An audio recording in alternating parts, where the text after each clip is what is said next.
All right, I love telling audiences, except this audience, which already knows it, that we're the most overpopulated nation in the world still. China's trying, because they have the gigantic population, but they're behind us in consumption. But they're sure going to try and catch up with us, so we may lose that honor one of these days. But we're still the most overpopulated nation in the world. And we've had a huge discussion of the latter points, and I think it's one of the more interesting issues, but a very difficult one to deal with and maybe not necessary to deal with. That is, when you move somebody from point A into the United States, does that hurt the U.S. Environment? Probably in most cases, yes. Does it hurt or help the world environment? More difficult, because there are all sorts of issues of who is it that's moving, where are they moving from, how long do they stay here, what's their reproductive behavior going to be. But I think the bottom line still is, and I know some of you disagree with me, that an American birth, from the world's point of view, is almost always more dangerous than a move into the United States, because if nothing else, that expands the world population, and moving somebody into the United States doesn't. But this, again, is an area that's kind of fun to argue about, but I don't think it's really going to be essential to whatever decisions we finally make. It does work if I point it there. How does? Oh, well, technology. Great. All right. One of the points that came up a lot yesterday and that comes up all the time in this as well, we don't need to control migration into the United States. All we have to do is control consumption in the United States. Well, I'm a firm believer that we do need to control consumption in the United States and in the other rich countries, if for no other reason is that there are several billion people on the planet that need to consume more to have even a decent life and to be able to cooperate with us to design a planet that's habitable. So consumption control is, I think, really necessary. I'm pleased to say that some of the economists I work with agree on that and are looking into ways of doing it. I can't help but repeat one of my favorite lines is, we don't have any consumption condoms yet. The people have not looked into consumption control.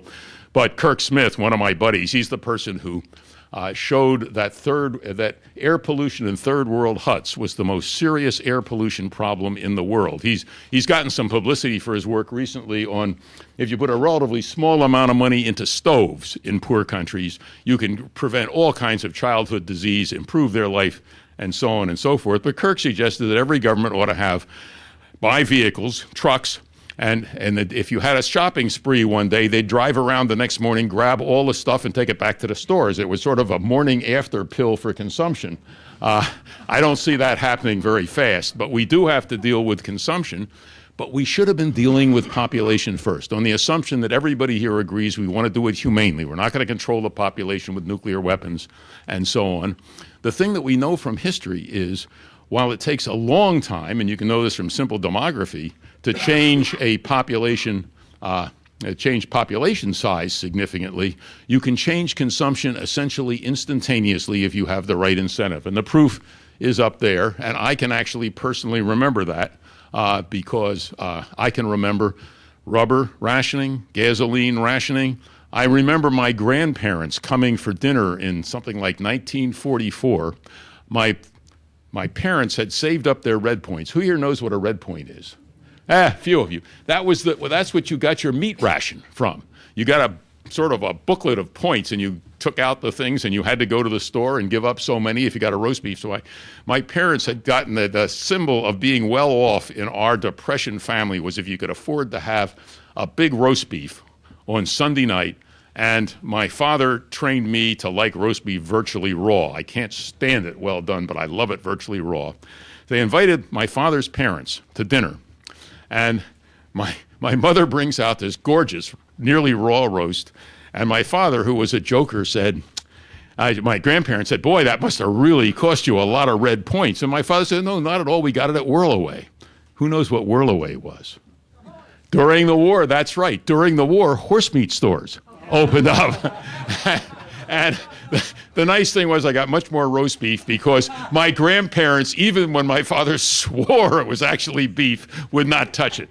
So we converted, just think, we converted into a fully wartime economy almost instantly, ran it for 4 years, and then reconverted in the other direction. When people say that Al Gore was wrong, that we couldn't possibly get all of our energy without using coal in 10 years, they just don't understand what you could do with incentives. In other words, we could get all our electricity from coal. You build from no coal if you built the right incentives in. If you shifted your consumption patterns and your investment patterns and so on and so forth, you could do it.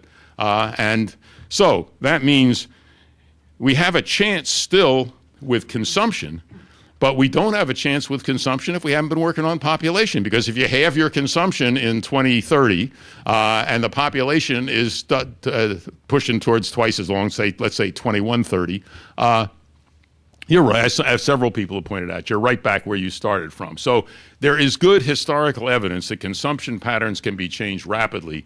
There's no historical evidence, and there is certainly no demographic theory that would allow you to really, for instance, halve the size of the population in 10 years without killing people. And again, hopefully that's not the way we want to go. Again, the message there, and the one thing, again, I'll repeat myself, apologize to some of you from yesterday.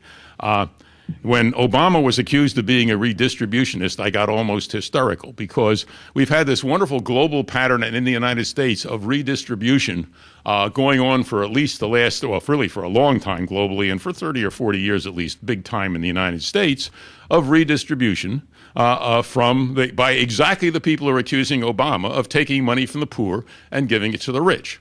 Now, my Robin Hood plan always was to steal from the rich and keep it myself, but somehow taking it from the poor and giving it to the rich doesn't seem to be right. But I think, again, what will be required, whether it'll be possible, it's a different story, but what will be required is for us to reduce our consumption in various ways in order to make room for the needed consumption among several billion people who now can't even begin to cooperate in building a decent world because they don't have enough food, they don't have decent shelter, they don't have decent health care, and so on.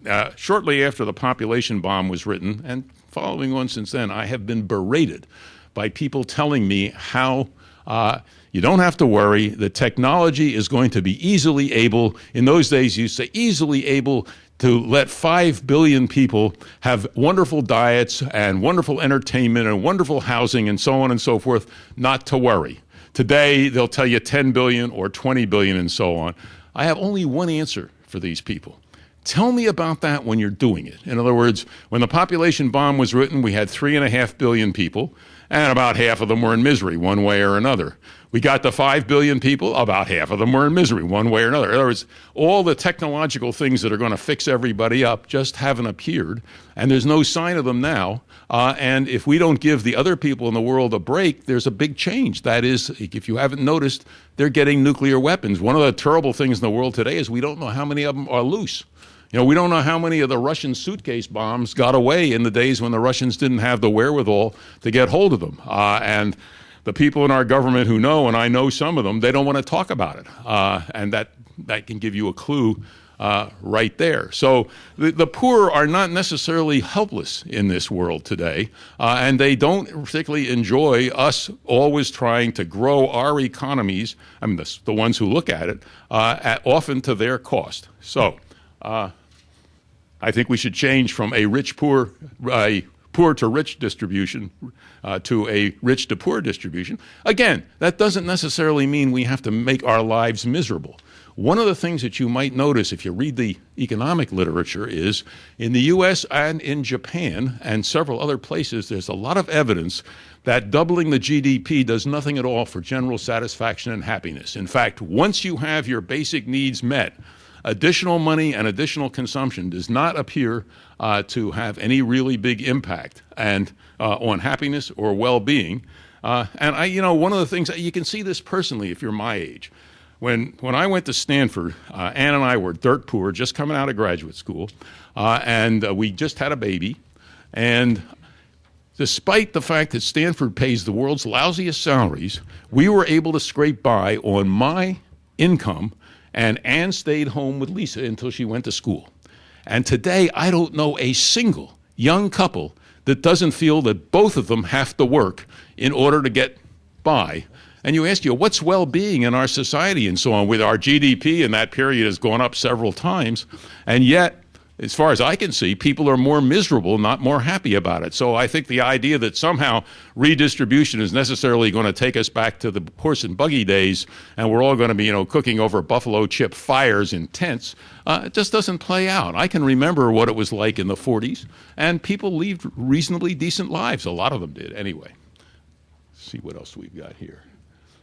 All right. I'm not going to go into any detail on this, but my own view of the immigration problem, which I expressed yesterday also, is it's extremely serious, extremely difficult, but it can't be solved in just the United States. The point is, first of all, we are interfering in all kinds of other people's sovereignty in many, many different ways. And a lot of our immigration problem has its roots back, for example, in how we treated Mexico from the time we decided not to acquire all of Mexico in 1848, up through numerous incidents of using Mexico as a labor pool of last resort. And our trade policies and so on have contributed to this. It's a big foreign policy issue, and it's not going to be solved simply by putting a 14-foot or a 12-foot fence all the way around the border. As everybody keeps pointing out, if you have a 12-foot fence, the coyotes, the smugglers, will have 14-foot ladders, and that'll take care of that. We have to take a much more basic approach to it and ask the very sensible questions about how many immigrants do we want, and then adjust our policies and so on to fit that. I may be wrong, but my guess is that there is no way we can seal our country off. Australia, better chance. But the United States has a very long land border with a country that is substantially poorer, and that alone is going to give us problems. And equally, of course, the northern border doesn't help. We just sealing ourselves off and deciding that we're going to let in 276,000 people next year. I don't see it working, particularly, again, that would be the war against immigrants. Look how successful the war against drugs has been. We are not able to face the wars we've lost. I know this may not be popular with you. I, tomorrow, would legalize drugs. Not because I think that legalizing drugs is necessarily a good thing, but I know what we've tried and none of it has worked. And if you've ever traveled in places like Mexico or Colombia and so on, and talked to people down there, the effects of I talked to a whole bunch of audiences in Colombia within the last year, asked every one of them, what would happen to the campesinos and so on who make a living today growing cocaine and so on? What would happen if the U.S. legalized drugs? What would you recommend? And they said legalize it. That the problems created by the drug trade for them are so gigantic that compensating the poor people who would be hurt by the drop in prices, as you're going to find in California, for instance, if they legalize pot, the part of Northern California's economy is going to implode, but that overall the benefits way outweigh the costs. Well, in a sense, the migration problem is similar. That is, it's a very complicated problem, and trying to seal the borders hasn't worked, and I don't think it's going to work. It means we got to find another solution, which may be relatively unpalatable, but might actually work.